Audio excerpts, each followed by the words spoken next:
వాడు చెప్పింది అర్థం చేసుకుని ఎస్ బాస్ అంటే తప్ప నో అన్నామంటే మనం వెళ్ళి అవతల కలిసిపోయినట్టే, డబ్బులు ఇచ్చేసినట్టే. వాడు వచ్చి మనం రివర్స్ వచ్చేస్తారు. అందుకని చాలా జాగ్రత్తగా హ్యాండిల్ చేయాలి ఇటువంటి కేసు.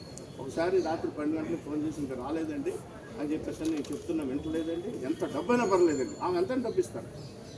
ఇది చేయని పనికి ఈ పనికి డబ్బులు ఎక్కువ వస్తాయి, చేసే పని కన్నా. సరే వచ్చేసిన తర్వాత ఇంతలో అక్కడ డబ్బా ఏదో తలుపు కొట్టిన సౌండ్ వినిపించి వచ్చాడండి ఫోన్ పెట్టి అని హడాపడిగా అనుమానం. ఎక్కువ మంది అనుమానం వల్ల జీవితాన్ని నశించారు. భర్త మీద భార్యకు అనుమానం, భార్య మీద భర్త మాట్లాడితే దాన్నే ఏదో ఉండేది అని అనుమానాలతో వచ్చేవాళ్ళు కూడా ఈ కోర్టులో ఎక్కువ. అదే ఫ్యామిలీలు నేను చెప్పిన 3 రకాల హిందూ, క్రిస్టియన్, ముస్లిమ్స్ ఉంటారు. వాళ్ళ కోర్టులను ఇక్కడికి వస్తాయి. తర్వాత మెయింటెనెన్స్ మనం చూసాం. తర్వాత ఓకే చదివేసాను. మీరు ఏ రంగు బట్టలు ఇష్టపడతారు, ఏ బట్టలు ఇష్టంగా వాడతారు, నా భార్య ఎలా ఉండాలి అలా ఉండాలి అనే అభిప్రాయం మీకు ఏమైనా ఉందా? పెళ్లి తర్వాత కలిసి జీవించడానికి మీ అభిప్రాయం ఏమిటి? మీరు సినిమాలు చూస్తారా?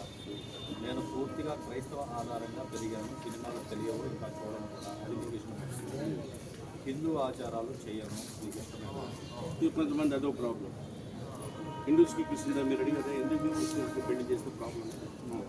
ఇప్పుడు ఎందుకు కొంతమంది ఏం చేస్తారంటే లవ్ అఫేర్స్లో ముస్లిం అతను ఒక బ్రాహ్మణ అమ్మాయిని చాలా కేసులు ఉన్నాయి. చేయడంగా రావడంగా కేసేస్తారు. ఏమో బురక అలవాట్లేదుగా, బురక వేసుకున్నట్టు ఉప్పు అది తీసుకెళ్ళి మరి ముస్లిం సీడ్లలో పెడితే అవి కట్టుకోలేదు. ఖచ్చితంగా కోర్టుకు రావచ్చు. ఆ కేసులు ఎక్కువ ఉన్నాయి, అర్థమైందా? అందుకని దానివల్ల ఈ ఫ్యామిలీ మ్యాటర్స్ అనేది ఎలా ఇదవుతుంది, ఎలా ప్రాబ్లమ్స్ ఎక్కడ వస్తున్నాయని చెప్తున్నాను. నెక్స్ట్ మన పెళ్లి ఓకే అయితే మీ అభిప్రాయం ప్రకారం ఏ నగరంలో కానీ జనాల్లో కానీ చేయాలనుకుంటున్నారా? మీ ప్రకారం చేయమంటారా? మీ అన్నగారి వివాహం ఎలా చేశారు? ఇంకా మీ మనసులో ఏ విషయమైనా ఉంటే ఓపికగా చెప్పండి. నేను వీలైనంత వరకు మార్పులు చేర్పులు చేసుకోవాల్సి వస్తే మీకు అనుకూలంగా ఉంటాను, ప్రయత్నిస్తాను. ఇది పెళ్లి కాకపోయే ముందు ఒక అమ్మాయి అతనితో మాట్లాడాల్సిన విషయం. ఎందుకంటే పురుషుడు యొక్క ఆతిథ్యం ఉన్నది కాబట్టి ఆయన అలవాట్లు మట్టి మశానాన్ని తెలుసుకొని దానికి అనుకూలంగా చేయాలి. చేస్తే ప్రాబ్లమ్స్ రావు. నేను ఒకసారి ఒక మీటింగ్కి వెళ్తే అమెరికా నుంచి ఒక కపుల్ వచ్చారు, పక్కన మ్యారేజ్ చేసుకుని ఇండియాకి హనీమూన్కి వచ్చారు. వస్తే అక్కడ మీటింగ్ ఏదో జరుగుతుంది, వాళ్ళ హస్బెండ్తో మాట్లాడాడు. మీటింగ్ అంతా విన్నాను, ఇంగ్లీష్లోనే మాట్లాడారు. నా మై వైఫ్ విల్ స్పీక్. ఆమెకు అక్కడ ఫోన్ ఎత్తి మైక్ తీసుకుని I have no more to talk anything. I have to follow my husband. అని ఆవిడ ఓకే చెప్తున్నా. ఇది చెప్పి ఆయన వ్యూస్ ఏమన్నాయో అన్నీ కూడా నేను చేయటమే, నాకంటూ ఏం లేదు. నో ఎనీ ప్రోగ్రామ్ ఆయన చెప్పింది నేను వింటమే. అట్లా చాలామంది ఫారినర్స్, అందుకని చాలామంది, అందరూ నేను అంటానికి లేదు, అది కూడా చాలామంది డిస్టర్బెన్స్ ఉన్నాయి, అది వేరే విషయం. అట్లాగే మనం చెప్పాలంటే సోనియా గాంధీ వాళ్ళ హస్బెండ్తో ఇప్పుడు కూడా, అందుకని ఇతర దేశాల నుంచి మన వాళ్ళకి ఎక్కడికైనా వచ్చిన మన వాళ్ళు ఇంకో దేశాలకైనా వైఫ్తో తీసుకెళ్తారు, ఎందుకంటే అక్కడైనా పొరపాటు చేస్తారు. అందుకని వైఫ్తో పాటు వెళ్తారు. సరే, మనకి నెక్స్ట్ వచ్చేటప్పటికి దీంట్లో గ్రౌండ్స్ ఫర్ డైవర్స్. జనరల్గా డైవర్స్ వచ్చేటప్పుడు హిందూ మ్యారేజ్ యాక్ట్ ప్రకారం ఫస్ట్ వచ్చేది అడల్టరీ. అడల్టరీ అంటే అక్రమ సంబంధం. వైఫ్కి ఇంకొక హస్బెండ్తో పరిచయం, హస్బెండ్ కాకుండా ఎక్స్ట్రా మ్యారిటల్ లైఫ్, అడల్టరీ అంటాం దాన్ని. అడల్టరీ. నెక్స్ట్ క్రూయాలిటీ అంటే రోజు వచ్చి తాగొచ్చి కొట్టడం, ఇద్దరు కొట్టుకోవడం, దాన్ని క్రూయాలిటీ అంటాం. డిజర్షన్, ఒకరికొకరు వేరుగా 2 సంవత్సరాలు ఎటువంటి మాటలు గేట్లు ఏం సంబంధం లేకుండా ఉంటే వాళ్ళకి అలవాటు ఇదని చెప్పి అక్కడ కూడా డిజర్షన్ మీద కూడా డైవర్స్ ఇస్తారు. తర్వాత ఇందాక మీరు చెప్పినట్టు రిలీజియస్ కాన్వర్సేషన్, దీంట్లో కూడా రిలీజియస్గా వచ్చేటప్పటికి వాళ్ళకి ఏమిటి రిలీజియస్గా పడకపోయినా కూడాను డైవర్స్ ఇవ్వడానికి స్కోప్ ఉంది. లెప్రసీ అంటే అని చెప్పేసి అని ఒకరికి లెప్రసీ వచ్చింది అనుకోండి, భర్త సంసారం చెప్పేసి ఈజీగా మనకి డైవర్స్ దొరుకుతుంది, లేకపోతే డైవర్స్ ఇవ్వరు. ఈ గ్రౌండ్స్ ఇవి అర్థం. తర్వాత ఇది కూడా దీంట్లో దొరుకుతుంది మీకు. తర్వాత మెంటల్ ఇన్స్టెబిలిటీ. మెంటల్ అనేది చాలా ఇంపార్టెంట్ ఇష్యూ లీగల్ ప్రొఫెషన్. ఎందుకనంటే ఎంతో కొంత మెంటల్ డెఫిషియన్సీ వచ్చిన తర్వాతే లాయర్తో పని ఉంటుంది. మీకు మెంటల్ హాస్పిటల్కి మనకి చాలా దగ్గర సంబంధం ఉంటుంది, మీకు తెలియదు. ఎందుకనంటే మనం డాక్టర్ దగ్గరికి వెళ్తే వీడు పేషెంట్ తెలిసి చెప్పగలం, కానీ ఇక్కడికి వచ్చిన తర్వాత కోర్టులో తిరిగే వీళ్ళందరిలో ఎవడో మీరు ఏ కేసులో ఉన్నాడని ఎవడో చెప్పలేడు. ప్యాంట్లు చొక్క వేసుకుంటాడు, వాడు మర్డరిస్ట్ కావచ్చు, టెర్రరిస్ట్ కావచ్చు, లేకపోతే ఇంకో రకమైన తప్పు చేసేవాడు కావచ్చు, ఎనీబడి కావచ్చు. సో యూ కెనాట్ సే ఇక్కడికి వచ్చిన తర్వాత. అందుకనే మనకు గౌనిచ్చారు వెనక మేడం గారు చెప్పమని చెప్తాను. తర్వాత గౌనిచ్చింది దేనికంటే అన్ని అంటించుకోవచ్చు దొరికేసాను. అయితే లాయర్లు చాలామంది వాళ్ళతో కలిసి టీలు తాగుతారు, మందు తాగుతారు, సిగరెట్లు తాగుతారు, సరదా కలుపుతారు, భుజాలు చేయేస్తారు, చివరికి వాళ్ళ దాకా ఇప్పుడు పైకి రాలేదు. సో వాళ్ళతో తిరుగుతూనే అది మనం అంటించుకోకుండా ఉండాలి. మీరు చూసే డాక్టర్స్ ఉన్నారంటే వాళ్ళు ట్రీట్మెంట్ ఇచ్చినప్పుడు ఏం చేస్తారు, వెంటనే సోప్ వాటర్తో కడిగేసుకుంటారు. లాయర్లు కూడా సాయంత్రం 5 గంటలకి దులిపేయాలి. దులిపేసి అక్కడ తైలు ఇచ్చేసి మన ఫ్యామిలీ లైఫ్ వేరు. Family life is different from profession. దానికి దీనికి డిఫరెన్స్ మీరు యూ మేడప్ యువర్ మైండ్. దానికి దీనికి డిఫరెన్స్ మీరే పికప్ చేసుకోవాలి. తర్వాత దట్ ఈస్ ది గ్రౌండ్స్ అండి. అది హిందూ మ్యారేజ్కి వస్తుంది. ఇప్పుడు లేటెస్ట్గా అమెండ్మెంట్ చేసి క్రిస్టియన్ మ్యారేజ్ కూడా ఈయన అప్లికబుల్ అవుతుంది. తర్వాత సెక్షన్ 13 ప్రకారం మనము ఈ కోర్టులో ఈ డైవర్స్ చేస్తాం. Divorce petition should file under section 13 of Hindu marriage act కింద వేస్తాం. వేసిన తర్వాత కొంతమంది ఏంటంటే వైఫ్ అండ్ హస్బెండ్ ఇద్దరే మన జీవితంలో మనం మైండ్ సెట్ కుదరలేదు, కానీ నీ దాకా నువ్వు చేసుకో, నా దాన్ని నేను చేసుకుని మనం చాలా మీరు పెద్ద పెద్ద సినిమా యాక్టర్లు కూడా చేస్తున్నారు, చూస్తున్నారు. అర్థమైందా? కుదరదని చెప్పేసి అని వాళ్ళే సెటిల్ చేసుకొని పిల్లల్ని, ఆస్తుల్ని, డబ్బుల్ని కూడా సెటిల్ చేసుకొని ఇది దాన్ని మ్యూచువల్ డైవర్స్ ఇద్దరు కలిసి వేసి దానికి 6 months ఇక్కడ అబ్జర్వేషన్ పెడతారు. ఇద్దరిని పిలుస్తారు, అబ్జర్వేషన్లో పెడతారు. సునీత కూడా అలాగే తీసుకుంటారు. సింగర్ సునీత మీరు చాలా రెగ్యులర్గా చూస్తున్నారు.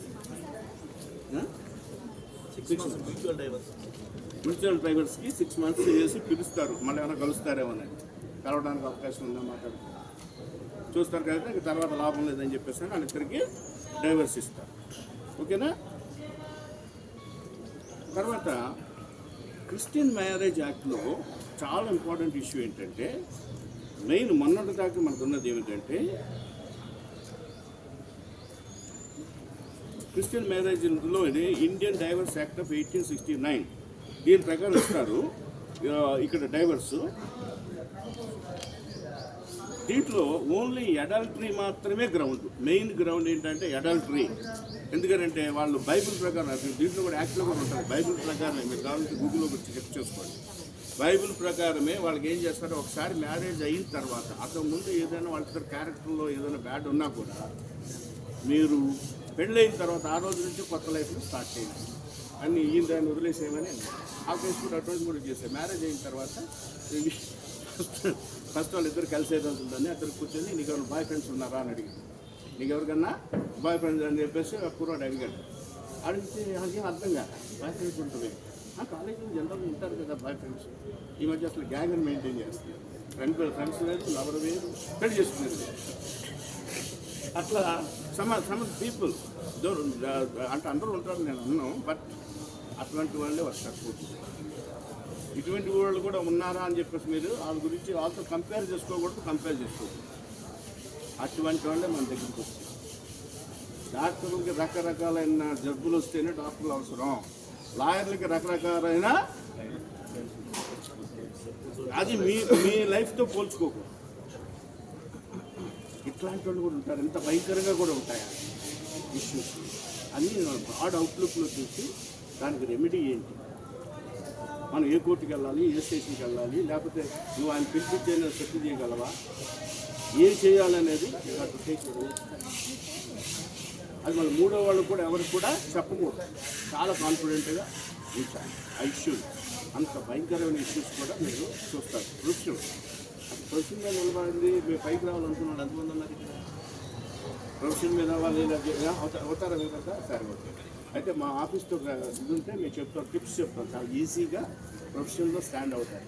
ఫెయిల్యూర్ అడ్వకేట్ జోలికి వెళ్ళొద్దు, అర్థమైందా? ఎందుకంటే ఇప్పుడు మా పాప లాయర్ అవుతుందని నేను అనుకోలే, తను కూడా ఇప్పుడు నాకన్నా ఎక్కువ ప్రాక్టీస్ చేస్తుంది, అర్థమైందా? మీ ఏజ్ గ్రూపే మీ కాలేజ్ చదువుతుంది, తను కూడా ఎల్ఎల్ఎం చేస్తుంది మీ కాలేజీ, మన ఓన్ డాక్టర్, అర్థమైందా? అందుకని నేనేమంటున్నా అంటే ఎవరి కెపాసిటీ ఎవరి క్యాలిబర్ మనం చెప్పాలి, అర్థమైందా? ఇప్పుడు నాకన్నా మించి ప్రాక్టీస్ చేస్తాను అందరూ. ఇప్పుడు ఇందాక నాకు కూర్చున్నాడు, ఒక డ్రాఫ్ట్ రాసి ఇచ్చాను, ఆమె తీసుకొచ్చింది, ఆమె పొగుతాడు ఆయన. అట్లా చాలామంది ఉన్నారు ఆమె కూడా. అట్లా మీరు నాకన్నా ముందు కూడా మీరు ప్రాక్టీస్ చేయవచ్చు, డిసిజెస్గానే ఎక్కువ చేయవచ్చు, డిసిజెస్గా. ఇంకా విచిత్రమైన విషయం ఏంటంటే మేడం మీరు వినాల్సింది ఏమంటే జనరల్గా ఇద్దరు లా గ్రాడ్యుయేట్స్ ఇద్దరు కూడా జూనియర్ జడ్జి ఎగ్జామినేషన్కి వెళ్ళి జూనియర్ జడ్జి అవ్వాలని ఇద్దరు ఒకటే రూమ్లో కూర్చొని ఇద్దరు ట్రై చేశారు. ఇద్దరులో ఒకడు పాస్ అయ్యాడు, రెండో వాడు ఫెయిల్ అయిపోయాడు. అయ్యో పాప అని చెప్పాడు, పాపం డిసప్పాయింట్ అవుతూ ఉన్నాడు. రెండో వాడు సక్సెస్ అయ్యాడు, వెళ్ళి బ్యారిస్టర్గా చేరాడు. చేరిన తర్వాత రెండో వాడు ఏమైనా సరే పట్టుదలతో మనం చదివి డిస్ట్రిక్ట్ జడ్జి ట్రై చేశాడు. అటు డిస్ట్రిక్ట్ జడ్జిలో సక్సెస్ అయ్యాడు. వీడు ఇంకా కిందే ఉన్నాడు. వాళ్ళిద్దరి మధ్య ఎంత డిఫరెన్స్ వచ్చింది, మన సబ్ జడ్జి మధ్యలో ఉంటాడు. కాబట్టి వీడు ఆడికి సెల్యూట్ కొట్టాలి. డైరెక్ట్ డిస్ట్రిక్ట్ జడ్జి ఛాన్స్ ఉంది, 45 years వరకు రాసుకోవచ్చు. 45 years డిస్ట్రిక్ట్ జడ్జి అయ్యాడు. డిస్ట్రిక్ట్ జడ్జి అయితే వాడి ఫేట్ అంతా మళ్ళీ ఏం తెలియదు, వీడు సబార్డినేట్ జడ్జి అయిన తర్వాత తెలియదు సార్ అని మళ్ళీ. ఎందుకంటే చాలా విచిత్రమైన ప్రొఫెషన్ ఇది. మీ లా డిగ్రీని ఎలా ఉపయోగించుకోవాలి, లా డిగ్రీని ఎలా ఉపయోగించుకోవాలి.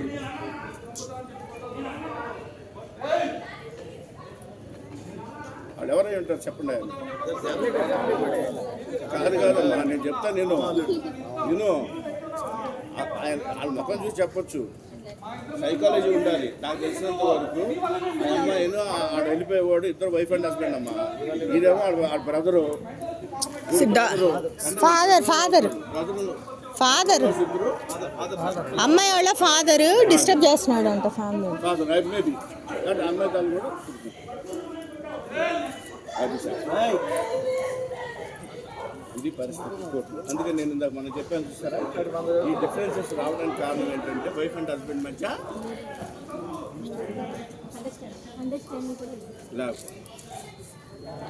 తర్వాత ఇంకో విషయం, మీకు ఎప్పుడైనా వైఫ్ అండ్ హస్బెండ్ మధ్య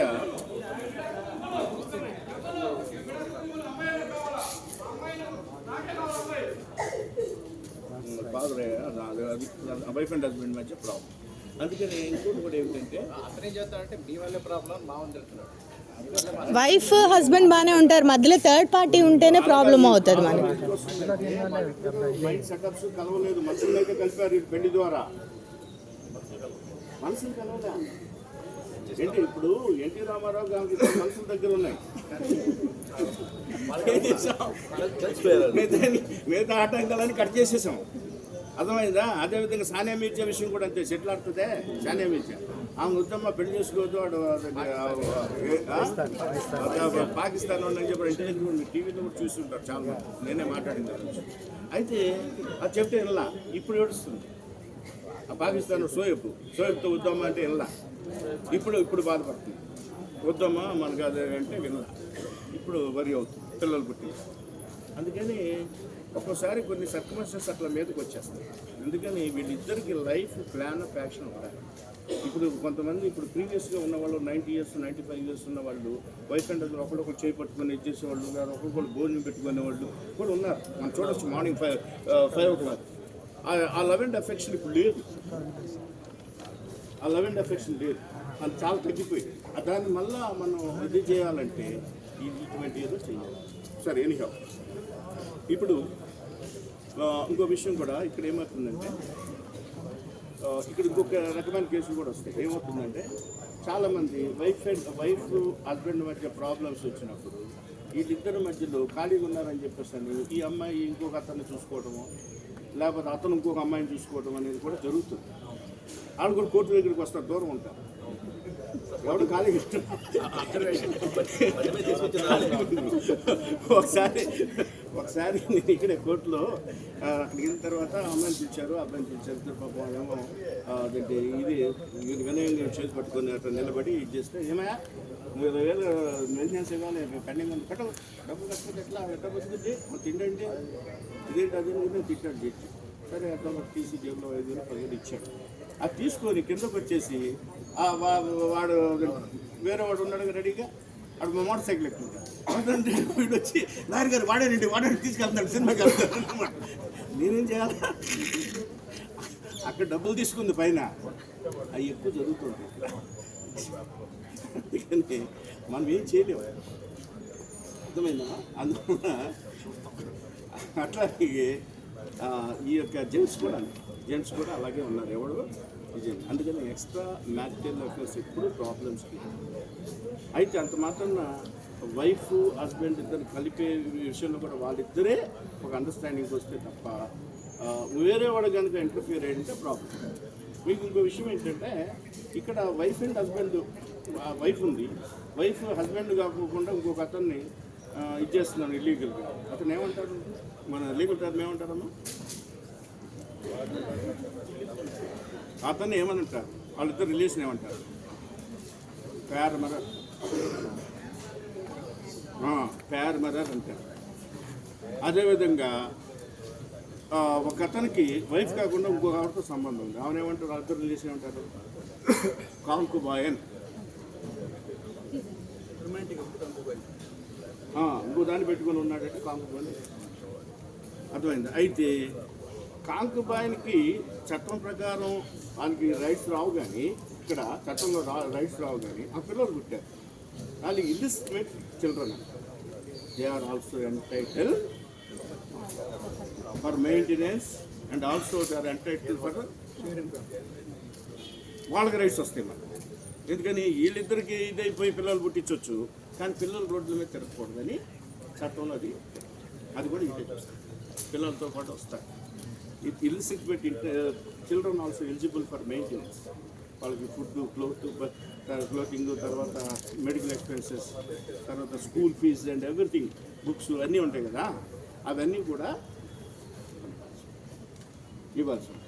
ఈ మనకి ఇది ఇంతకుముందు సిఆర్పిసి 125లో ఉండేది, అది ఇప్పుడు ప్రజెంట్ మార్చినట్టున్నారు సెక్షన్. అది ఒకసారి చెక్ చేసుకోండి, చేస్తే ఆ సెక్షన్ ప్రకారం మనం అది కేసు వేస్తాం. తర్వాత ఇప్పుడు దిస్ ఈజ్ మరి దీంట్లోకి ఏమైనా డౌట్స్ ఉంటే నాకు తర్వాత అడగండి, లేకపోతే రాసి తీసుకురండి, చేస్తే మన ఈ వీకెండ్లో మీరు ఇదంతా అయిపోయిన తర్వాత ఆఫీస్కి వస్తే మీ అందరూ కూడా కూర్చోబెట్టి మీకు ఈ వీటిలో ఏమైనా డౌట్స్ ఉన్నా, తర్వాత మీకు 3 కోర్ట్స్ దొరికాయి కదా, 3 కోర్ట్స్కి జనరల్గా మీకు ఏంటంటే ఒక మర్డర్ కేసు ఇస్తారు. మర్డర్ కేసు ఛార్జ్షీట్ ఏదైనా ఒకటి మీ ఇష్టం వచ్చింది చూస్ చేసుకోండి. ఇప్పుడే మర్డర్ కేసు అయితే దానికి జడ్జిమెంట్ అయిపోయింది, ఈ 2 తీసుకొని వస్తే దాన్ని ఎట్లా మీరు 3 కోర్సు ప్రిపేర్ అవ్వాలని కూడా మేము గైడ్ చేస్తాం. ఓకేనా? ఏ మేడం గారు?